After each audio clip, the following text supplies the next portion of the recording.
good morning. Late breakfast lunch na. Meron tayong tinula. Meron ng kapayas. Chang milk.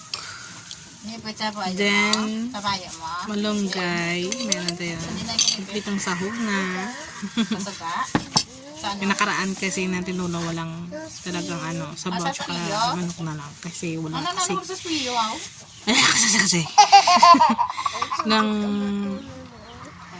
kasi nakaraan ng tinula pag mukbang ko walang kapayas at walang malunggay kasi walang makukuha walang makuhaan, so sabaw tsaka tinula na tsaka ginigisa-gisa lang. Kaya meron tayong fried fish, meron tayong fried fish tsaka yung ganyan tawag na yung marinate ng isda ng binubulad ng Tagalog. Basta meron tayong ng dry fish. Tuyo or dry fish. Lugtok. Lugtok to ang tawag sa amin dito. Na isda.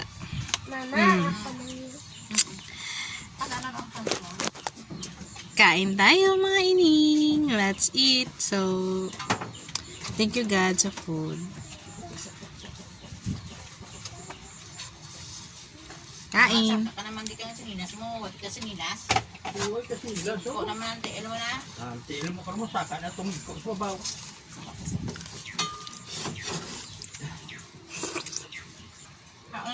Ano na yung barbecue mo yun?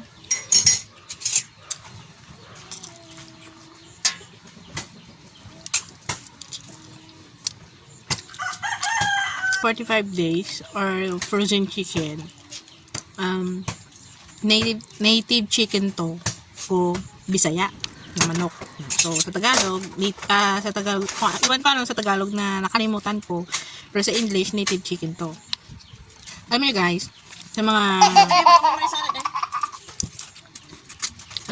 mas masarap yung native chicken kaysa frozen chicken. Try nyo itinula ang native chicken. Ano na yung bulong?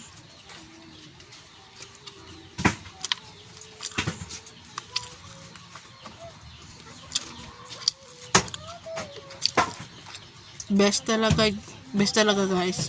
Best talaga mga ining mga native chicken. Kasi mas savory siya kaysa frozen chicken.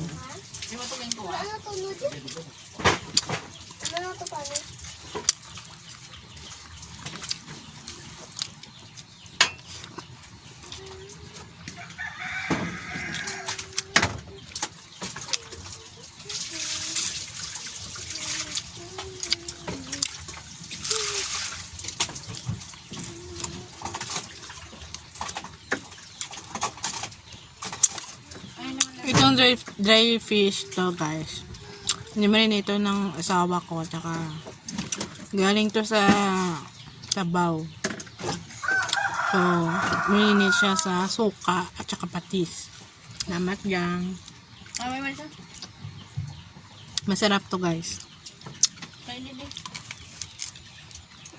Siyempre masarap to kasi marinate ito ng asawa ko.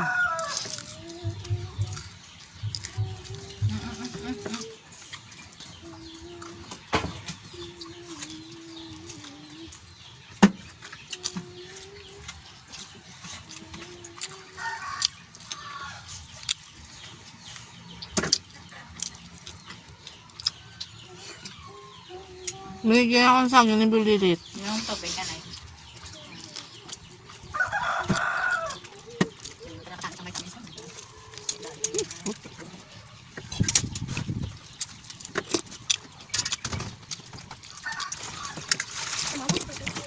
The best yung ulam kapag nilutong nanay.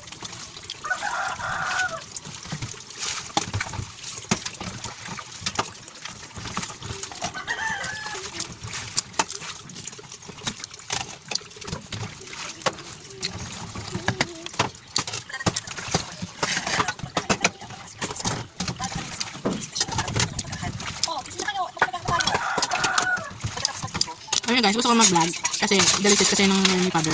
Kaya lang, ang liit lang kasi ng storage ko.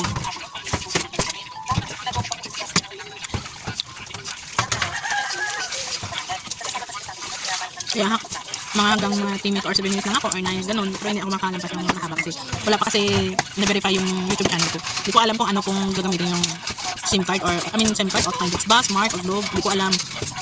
Kasi yung old number namin, bumili naman kami ng bagong number, kaya lang hindi pa rin nagsisend ng code si YouTube.